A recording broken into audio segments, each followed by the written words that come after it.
दोनों भाई का संदीपनी गुरु के आश्रम में वहां उन्होंने 64 दिन में ही 64 विद्याएं सीख ली। बड़े प्रसन्न हुए। संदीपनी मुनि चलते समय जब दक्षिणा के लिए कहा कि जो दक्षिणा मांगी प्रभु, तो संदीपनी ने कहा कि कुछ नहीं, मैं आप लोगों से इतना प्रसन्न हूं।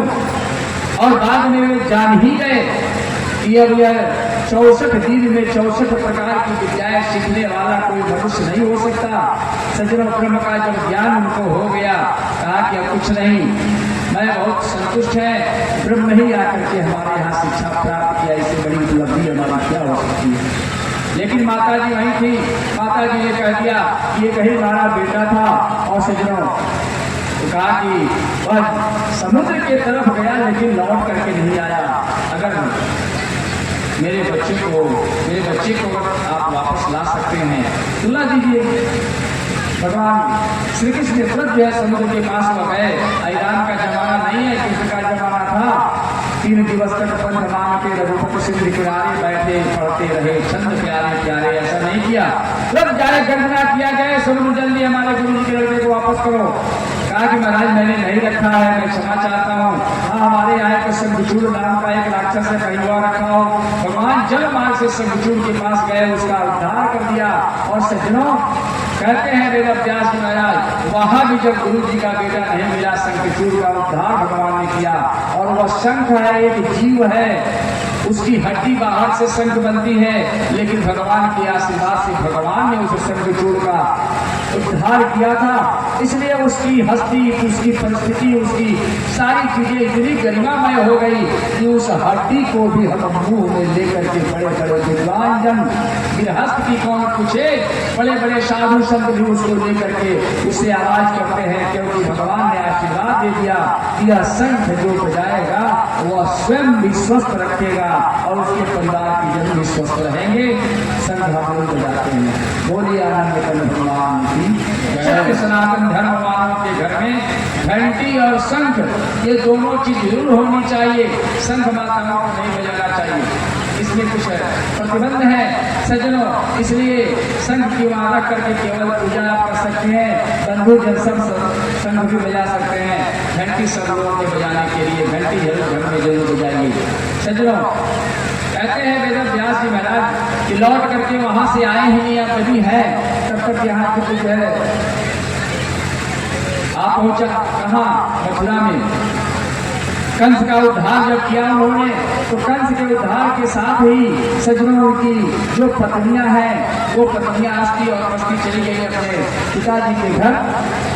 और पिताजी से यह कहा कि तुम्हारे बल का धिक्कार है। जरासंध अपने बिहार का ही रहने वाला था, उसी की बेटियां थी, कंस से ब्याही गई थी। सज्जनों, ऐसे में वह जो अपनी सेना लेकर के वहां आया, 17 बार चढ़ाई किया, 17 बार पराजित हुआ। अब जो है 18वीं बार चढ़ाई करनी है। सारे जो हमारे अपने क्षेत्र के जितने विद्वान थे, पंडित थे बिहार के आस पड़ोस के, सज्जनों, जरासंध ने सबको बुलाया और कहा कि ऐसा पूजा करिए कि मैं कृष्ण को पराजित कर सकूं। सब लोग पूजा करना शुरू किए। और चलते चलते जब युद्ध के लिए तैयार हुआ, तो अपने सैनिकों से कहा कि सैनिकों को छोड़ करके कहा कि सबको जो है एकदम बहुत सावधानी से रखना। और ब्राह्मणों से कह दिया कि यदि अगर मैं हार करके लौटा तो सबको सूली पर लटका दूंगा, सब मारे जाएंगे। और सूली पर लटकना, सूली मैंने समझते हैं आप, फांसी नहीं। बहुत लोग सूली मैंने फांसी समझते हैं, ना।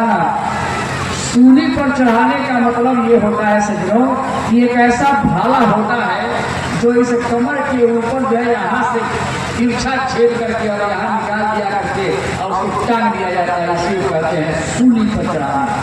इतना जो है भयंकर वह दंड था उस जमाने का। कहा सब ब्राह्मणों को सूली पर चढ़वा दूंगा। अब जो है वहां से कह करके चला गया। अब सारे ब्राह्मण लोग जो है मंत्र सब भूल गए। मरने की बात जब आती है सब भूल जाते हैं। सब ब्राह्मण जो है अपना पूजा पाठ भूल गए और सब भगवान से एक ही प्रार्थना कर रहे हैं कि भगवान हमारी जान की रक्षा करो, हमारी जान की रक्षा करो, हमारी जान की रक्षा। यही मंत्र बन गया। सजनों सारे ब्राह्मण यही जप रहे हैं सजनों। और अंत में जब यहाँ युद्ध हुआ मथुरा में, सजनों भगवान अपने को पराजित घोषित कर दिए, भाग चले वहां से, छोड़ करके जरासंध की सेना के सामने और कालकमल के सामने। क्यों भाग गए? इसलिए भाग गए कि भगवान अंतर्यामी हैं, जानते थे कि हजारों हजार ब्राह्मण जो है फंसे हुए हैं वहां, यदि अगर यहाँ से यह विजयी होकर के नहीं जाएगा तो जा करके सब ब्राह्मणों को सूली पर चढ़ा देगा। और भगवान का अवतार क्यों होता है? वो द्विज हितकारी, वो द्विज हितकारी, संतों ब्राह्मणों गायों की रक्षा करने के लिए भगवान का जन्म होता है सज्जनों। और जब जब जो है इन लोगों पर अत्याचार होता है तब तक जो है भगवान का पदार्पण होता है। अभी बाकी है, गायों पर बड़ा अत्याचार हो रहा है, बड़ा जो है हमारे धर्म पर अत्याचारी लोग अत्याचार कर रहे हैं, तो वह दिन दूर नहीं, जब इसकी भी प्रकाष्ठा आएगी तो एक अवतार भी बाकी है जिसको हम कल्कि अवतार कहते हैं। और कल्कि अवतार होगा, और वह कल्कि अवतार आप जानते हैं कुछ ब्राह्मणों के घर में, कुछ क्षत्रियों के घर में, कुछ अन्य घरों में भी जो है भगवान के अवतार हुए हैं। लेकिन कल्कि भगवान का अवतार संभलपुर ग्राम में अपने उत्तर प्रदेश में एक ब्राह्मण परिवार में होगा। और जितने अताताई हैं सबका जो है वो अंत करेंगे और फिर जो है सतयुग की स्थापना होगी। बोलिए आनंद कंद भगवान की जय। कहते हैं वेद व्यास महाराज कि भगवान अपने को हार मानिए, वहीं से भाग करके द्वारिका के लिए प्रस्थान कर गए, लेकिन ब्राह्मणों की रक्षा जो है कर दिया।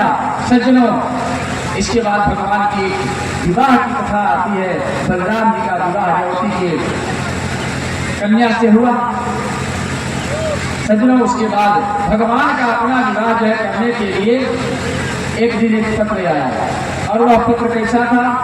सज्जनों, कुंडनपुर नरेश के यहाँ रुक्मिणी नाम की एक कन्या है, 5 भाई है, एक बहन है, बड़ा बड़ी दुलारी है, सब चीज तैयार किया गया है। और सज्जनों, एक दिन उनके पिताजी ने प्रस्ताव रखा कि इनका जो है विवाह द्वारिकाधीश से कर दिया जाए तो बड़ा अच्छा होगा। जैसे ही यह सोचा तब तक जो है उसके भाई, उसके पुत्र ही विरोधी का विरोध करने लगे। कहा कि उस जो है भगोड़े से जो आदमी युद्ध में भाग करके अपना जान बचाता है, ऐसे लोगों के साथ हम वीर लोग जो है विवाह नहीं करेंगे, ऐसा मत करिए आप। कुंडल पर नरेश जो है भीष्मक जो चुप हो गए बच्चों के सामने कि भाई ठीक है आप जैसा करिए। और सजनों, इसके कारण वह जो शिशुपाल उसका मित्र है और शिशुपाल से जाकर के विवाह तय कर दिया। सजनों, वेद व्यास महाराज वर्णन करते हैं अपने मित्र से जाकर के अपने बहन का विवाह तय किया। और यह हुआ नहीं, अंत में दुर्दशा भी हो गई।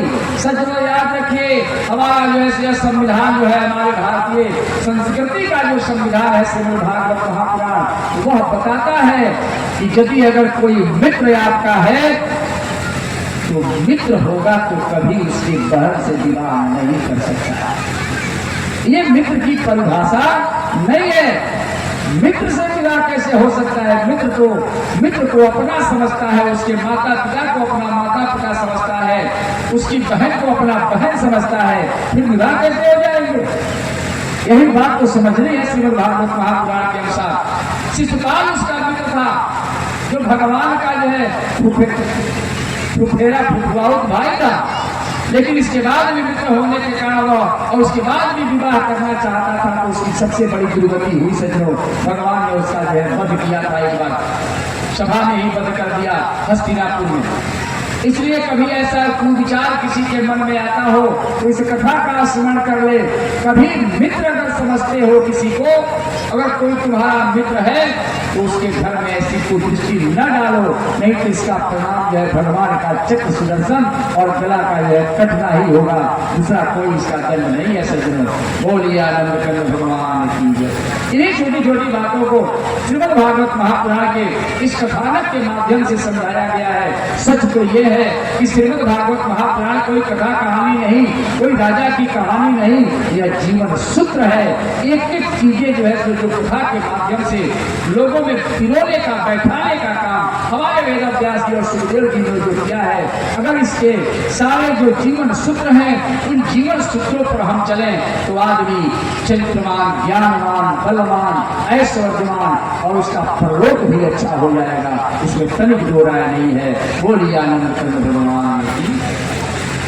भगवान का संदेशा आया, भगवान वहां गए, रुक्मिणी जी को वहां से हरण करके ला रहे थे। सजनों एक बड़ी विचित्र जो है बात श्रीमद् भागवत महापुराण में है। जब उसके भाई उस पर युद्ध करने के लिए तैयार हुए, बाणों की बौछार जब होने लगी तो इस संसार में दो ही ऐसे पुरुष हैं, एक भगवान श्री कृष्ण और दूसरे अर्जुन, जिनको सत्य साची कहा जाता है। सत्य साची का मतलब होता है कि एक हाथ से वह आदमी अपना रथ भी हाँकता रहता है और एक ही हाथ से, अब सोचिए कहते कितना वह आदमी अपना धनुष बाण में कितना उत्तम वह आदमी डिग्री प्राप्त किया है कि एक हाथ से ही बाण चलाता है। ये केवल दो आदमी में थे, भगवान श्री कृष्ण में और महाराज अर्जुन में। सजनों बाकी किसी में यह गुण नहीं था। सजनों एक हाथ से भगवान बाण चला रहे हैं, एक हाथ से भगवान घोड़े की लगाम पकड़े हुए थे। हमारी रुक्मिणी माता जो है खड़ी हो गई और भगवान से प्रार्थना किया कि भगवान अगर आपकी अनुमति हो तो मैं भी क्षत्राणी हूँ, मैं रथ चलाना जानती हूँ, यह रथ मैं चलाऊं।